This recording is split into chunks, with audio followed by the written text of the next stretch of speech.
Hey, boom! Sun's out, guns out. It's Rumored Innuendo Wednesday, and it's a Dynamite Wednesday. And we'll be talking about that, talking about plenty. But I am here, Robert Carpolis. I'm Dominic D'Angelo, by the way, and W_creative-ish is Robert Carpolis. Robert, how are you, man? Good to see you. I'm doing well. Yes, thank you for holding down the fort yesterday with Zach. Sorry I wasn't able to be here with you guys. I was a guest lecturer at a law school, and at no point in time did anybody on there ask me about my thoughts on Raw. So I'm obviously much happier to be here today with you than I was yesterday. Couple things. First, listen to the show yesterday. Great job. The fact you couldn't remember the name of the Brawling Brutes, I'm willing to forgive. What I'm not willing to forgive is you guys did an entire segment and you kept calling the new World Tag Team titles belts. You people are animals when I'm not here. I leave a substitute teacher in place. I come back the next day, whole thing's a mess. Shout out to Antonio Santos. Good afternoon, everyone. Christopher Zanto. It's Wednesday, folks. Let's hear some R&I and Mike Malaro, Dominic, representing the D'Angelo family proud. Hey. Cousin Tony, thanks you. I'm guessing that's about the NXT last night, which unfortunately I did not get a chance to catch. But we know we got a lot of other stuff to talk about, Dom. So you steer the ship, dude. Where are we going? Okie doke. Yeah. So tonight is AEW Dynamite. Follow up from the controversial show of last week, where they aired the footage. But this week they have a full card, and it's pretty stacked for Dynamite. John Moxley will be making his return. Claudio Castagnoli will be taking on Will Ospreay. I love how many of those names you just butchered, by the way. John Moxley instead of Moxley. Castagnoli. I know that's completely wrong. Ospreay I got right though, bruv. There you go. Yeah, you got that. You nailed it. But and there's some other stuff we'll touch upon. But Robert, coming into this, what are you thinking of this follow-up? How does Tony Khan steer the ship? He's doubling down, which we'll talk about here in a little bit. But on the footage, how do you kind of navigate these waters that are apparently going to be rough moving forward, I think? So the footage that aired last week almost collectively was a fart in church. It did not pop a rating. No one who watched it and saw it was excited about what they saw. It wasn't high fives all around. It wasn't the AEW faithful coming after those of us who were critical of it, saying, "What are you talking about? You just don't understand wrestling." The folks in AEW, supposedly there was some rumblings, some people were not very happy. Those outside of AEW were pointing to this, saying, what sort of desperation tactics are they getting to? And my biggest frustration with all of it is you look at the headline of the card for tonight. You look at the title of this episode is Claudio Castagnoli and Will Ospreay. And that's what you need to do to sell a show. You're giving this audience, or say these people, as if I'm not watching myself. You're giving them a world-class match that's accomplishing two things. Number one, you're getting a guaranteed main event that's going to be off the charts incredible. Number two, you're advancing the storyline of Ospreay versus Bryan Danielson. It's a member of the Blackpool Combat Club facing the guy who's going to be facing Bryan at the pay-per-view this weekend. Wrestling is not always that difficult. Sometimes it's just as simple as, let's put a good match out there. We saw it on Raw. I know I wasn't here to talk about Raw, but we saw it with Jey Uso and Finn Balor. Mm-hmm. Hey, we got to hype this Damian Priest matchup, and we also got to fill content. Let's just put two world-class athletes in there and let them go have a really great match, and that's what Tony's doing here with Claudio and Ospreay, and I, for one, am really excited to see this. Yeah, and you think about some of the stuff that AEW does on a consistent basis when it comes to presenting matches and, storylines and stuff like that, and it's very much a head scratcher sometimes.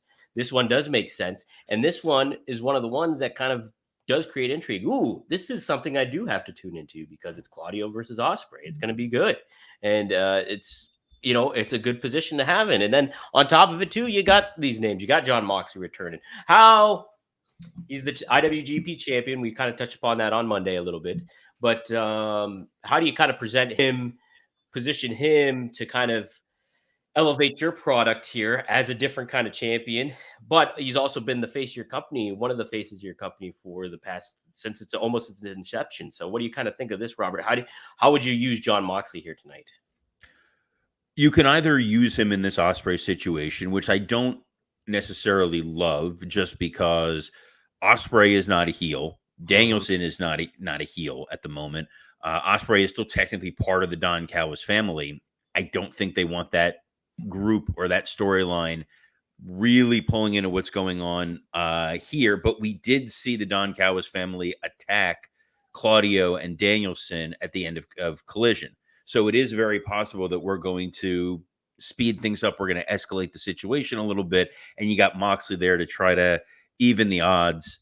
Maybe it's a way to shoehorn in a tag match into this show being the pay-per-view over the weekend over in AEW Dynasty.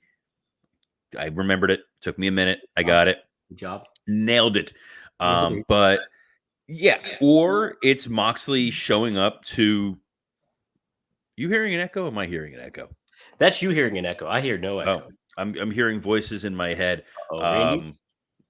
Like Randall Keith Orton, yes. But what I think is potentially going to happen here is Moxley extending a challenge for his IWGP title for the pay-per-view. He doesn't have a match. He doesn't have an opponent lined up. It can either be, I can see a Claudio. Yeah, now I'm hearing an echo of myself again. This is weird. Let me keep riffing. I'll grab some. I'm gonna keep riffing. It's fine. We're good. Yeah, put some headphones on. He's wearing a weird pink tank top.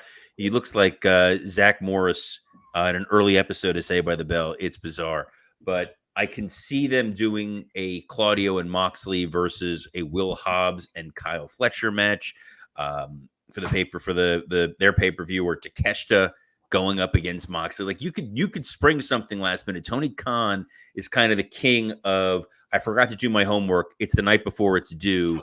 Let me scramble and put something out there. And that's when we get this this match.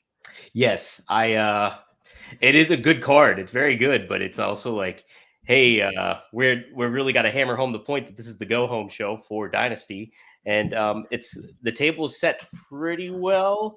I'm just curious about like, well, we'll talk about the Dynasty setup as we get closer to the show. That'll probably be on our Friday edition, where we'll get to have some conversations about predictions for that weekend, as well as talking about SmackDown. But right now, we got to get through kind of the last episode of Dynamite. I would say it's the go home show, but they do still have Collision.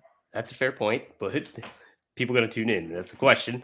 We do have the Elite tagging up Okada and the Young Bucks going up against Pac, Daniel Garcia, and Penta in trios action. But then we'll also hear from Samoa Joe, Mercedes Moné, and Swerve. They're going to speak before their pay-per-view.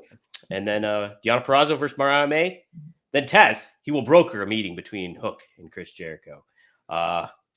What stands out to you here, Robert?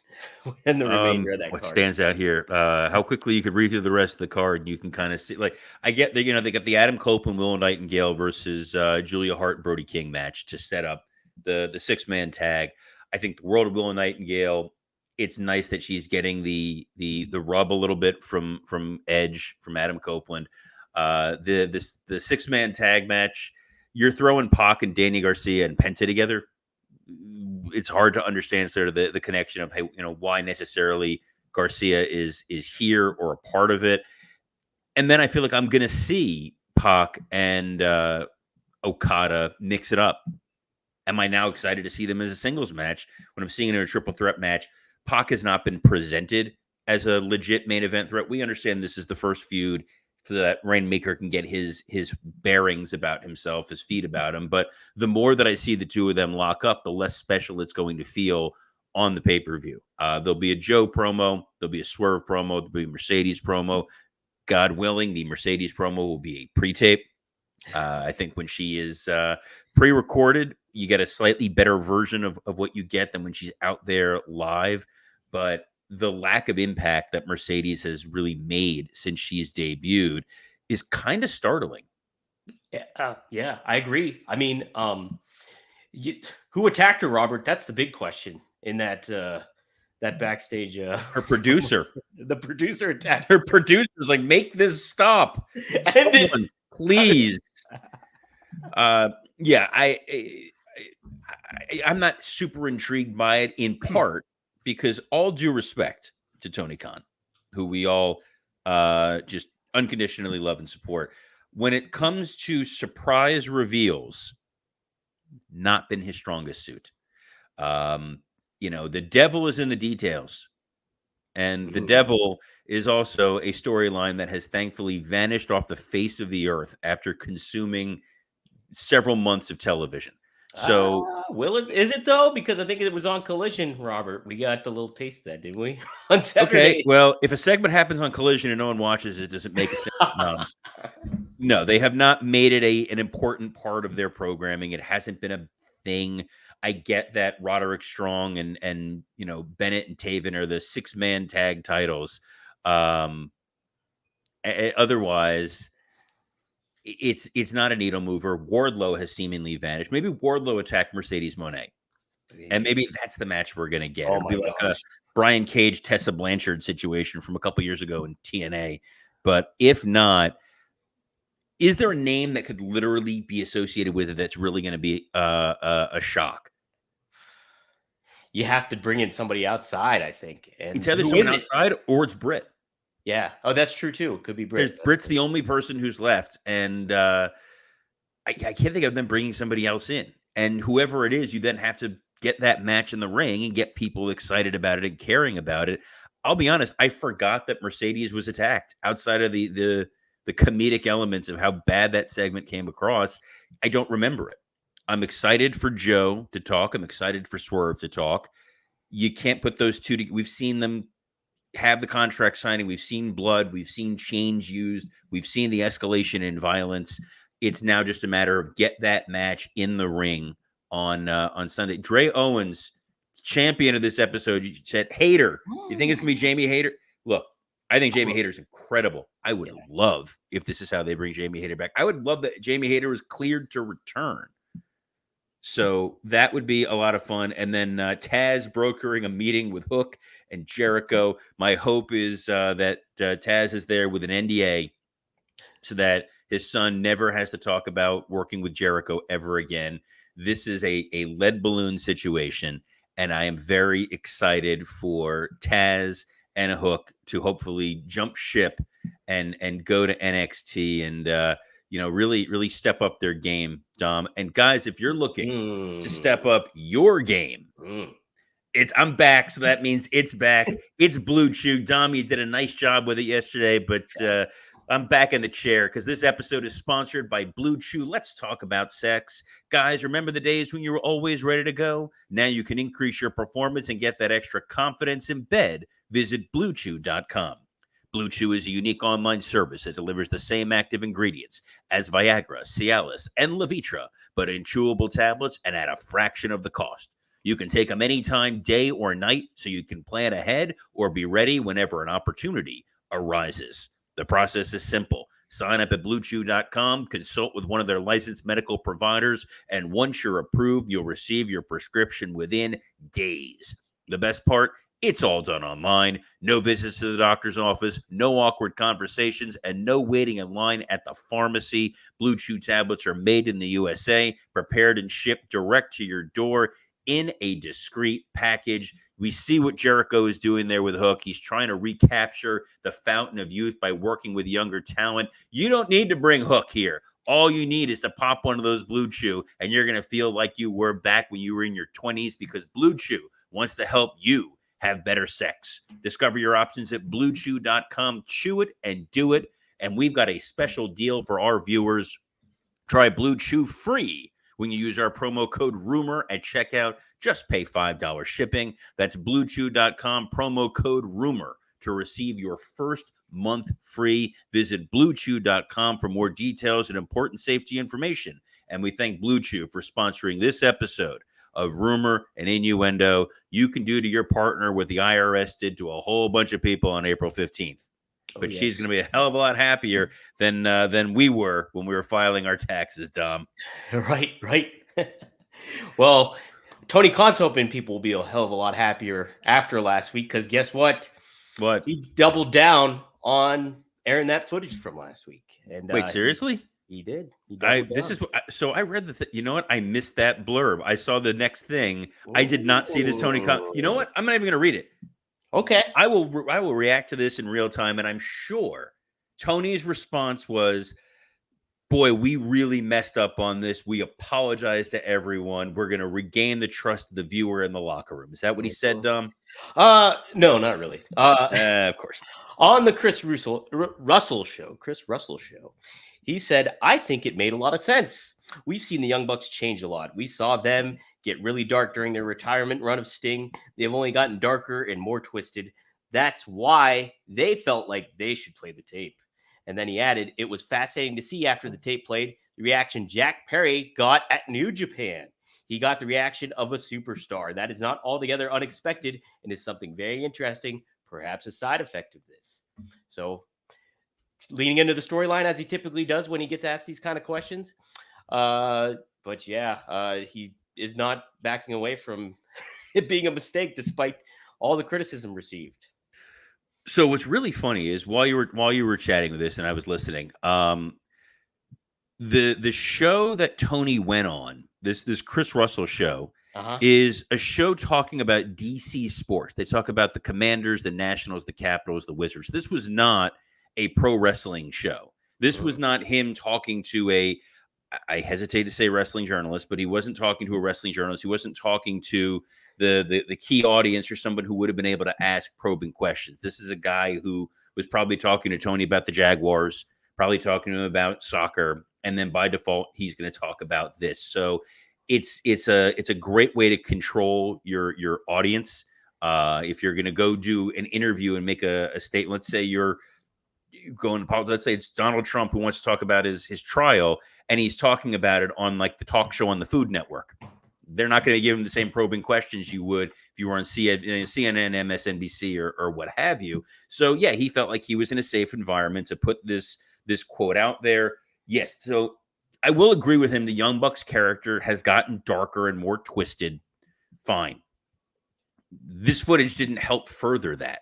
The idea that they were trying to blame FTR or that they're going to punish the guys that are left, hey, that's darker. That's messed up. That's an abuse of power. Utilizing the real footage, not at all justified, didn't get any further eyeballs. Doesn't make me more excited to see this match.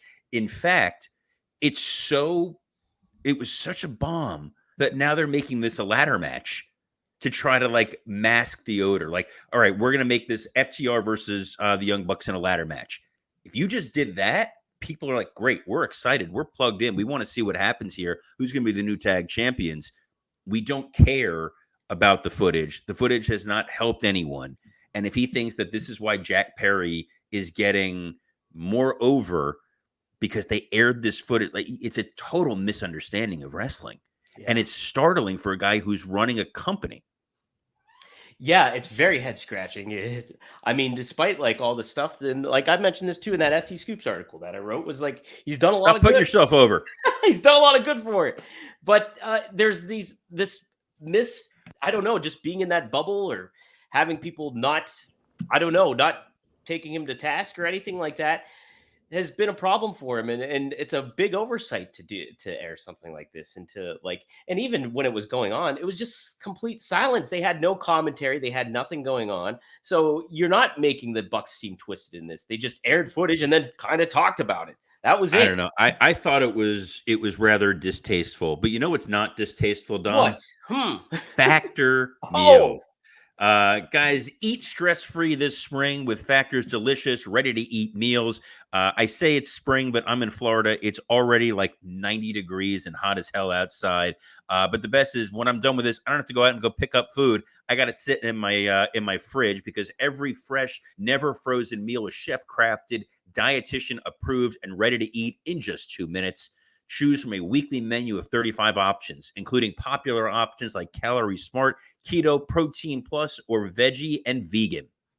Also discover more than 60 add-ons each week, like breakfast, on-the-go snacks, and beverages to help you stay fueled and feel good all day long. What are you waiting for? Get started today and fuel up for your springtime goals. The thing that I'm excited about trying are some of these gourmet meals. They have premium ingredients like filet mignon, shrimp, truffle butter, broccolini, and asparagus. I'm a big steak guy. I'm a big filet mignon guy. But what I've learned is, you're going to put me out there on the grill on my own. I do not want to mess up a high quality piece of meat. I'm trusting it to the experts at Factor, and you should too. So head over to factormeals.com/rumor50 and use code rumor50 to get 50% off your first box plus 20% off your next box. That's code rumor50 at factormeals.com/rumor50 and get 50% off your first box plus 20% off your next box while your subscription is active. This actually came up yesterday while I was guest lecturing. I was talking to one of the other panelists before we got on, and she was talking about how she was looking to do one of these new meal programs. I recommended Factor. She's using our code. She's going to be dialing in. She has no clue about the world of rumor and innuendo. Not a wrestling fan. Not plugged in here, not super excited to hear what we have to say about Sheamus or Drew Gulak, but she's super excited to get on the Factor bandwagon, and you should too. Use that promo code, get those discounts. Dom, what else we got? Oh man, unsolved mysteries going on here. Continuing with NXT, even though I didn't watch it either, to be forthright, but we did happen to have a little thing regarding Drew Gulak. Obviously, he made news last week when it came to Ronda Rousey. Ronda Rousey said, alleged that he pulled on her drawstring on her sweatpants during a run by almost, and she called him out on it. And then he issued a statement saying, no, it was an accidental handshake. I apologize, blah, blah, blah, all this kind of thing.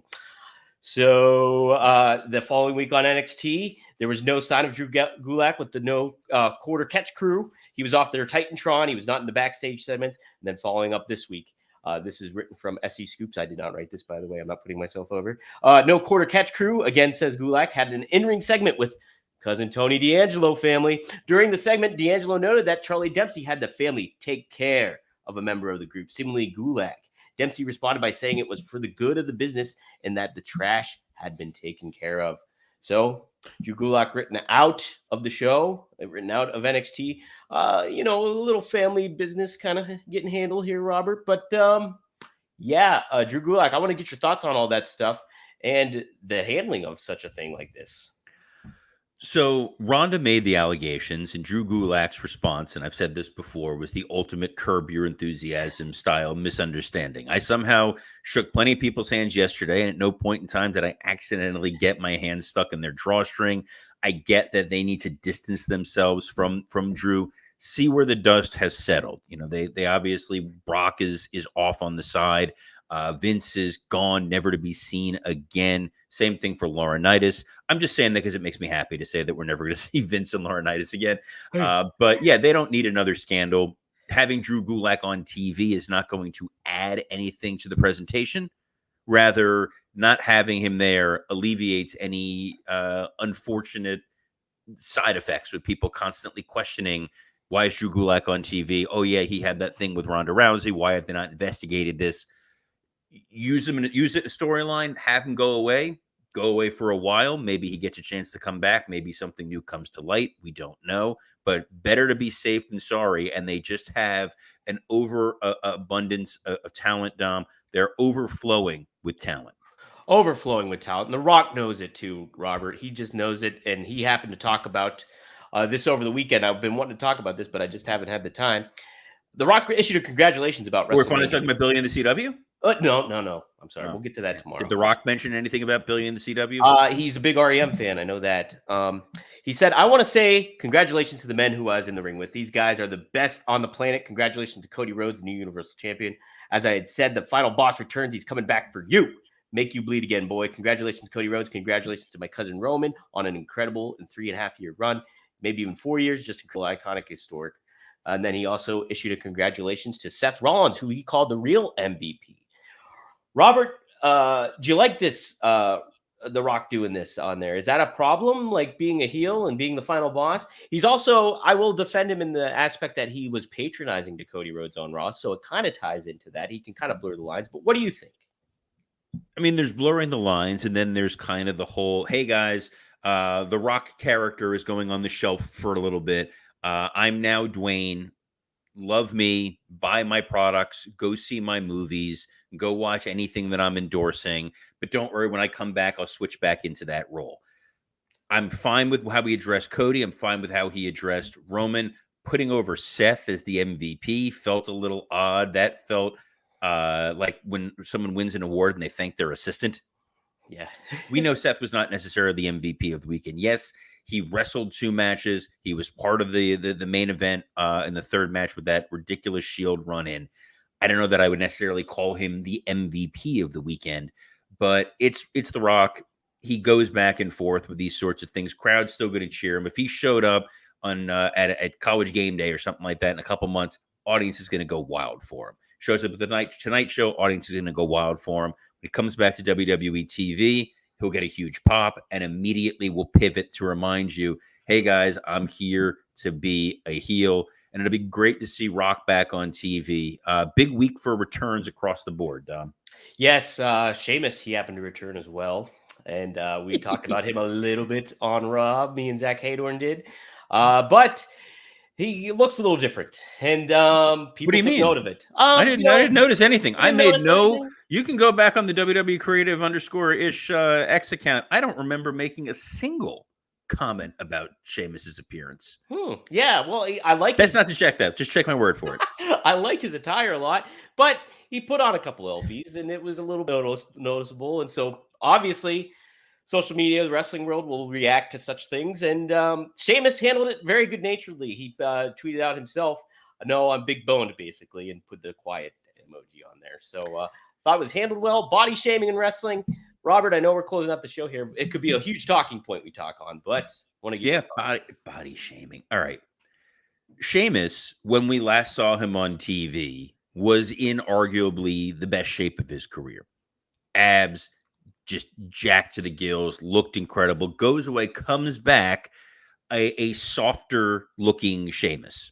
We know he was out with a neck injury. It's going to make it harder for you to work out.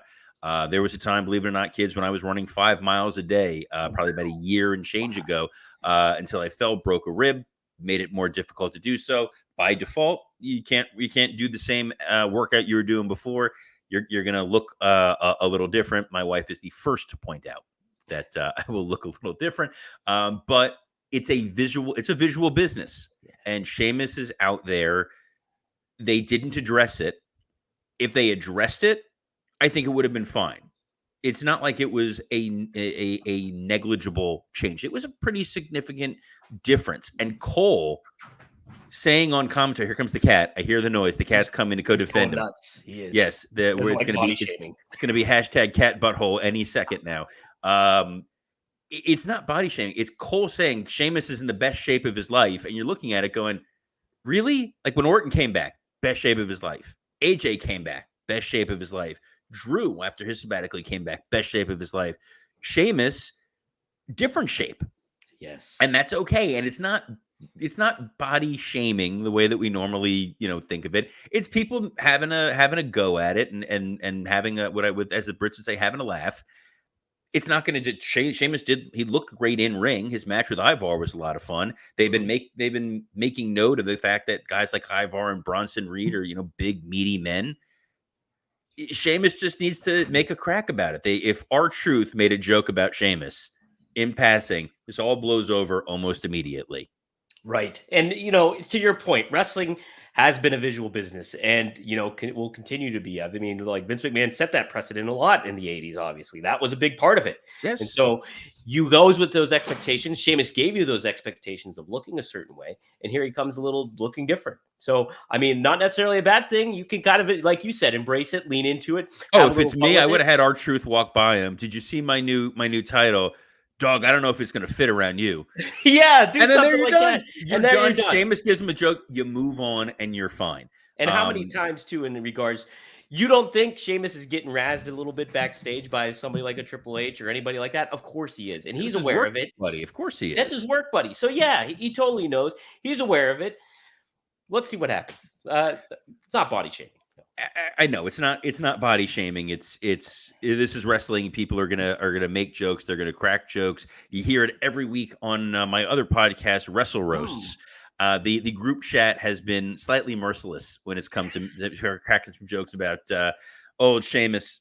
I'm sure that'll come up on Wrestle Roast on Friday. Dom, our producer, but Dom, you got a couple other shows that the folks can hear you on. Yeah, I do. One of a Kind with RVD. New episode dropped on Monday at 4:20 p.m. Go to rvdtv.com. We cover WrestleMania weekend. We cover a lot of different topics there. And we also just dropped on 4horsemanetwork.com.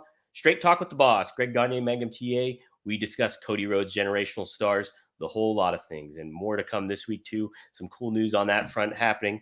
And yes, I'm going to be on the conference call with Tony Khan tomorrow. So if you guys have a question that you want me to ask him, if I get on there, hashtag me up, RIP pod, or just hit me up on Twitter at Dominic D'Angelo.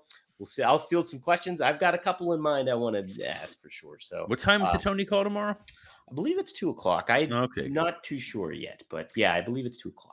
All right. Well, you're doing the finger tapping the chin. That looks convincing, like you're genuinely deep in thought. So on behalf of the king of the cat butthole, Dominic D'Angelo, I'm Robert Karpelis. Best of luck in your future endeavors.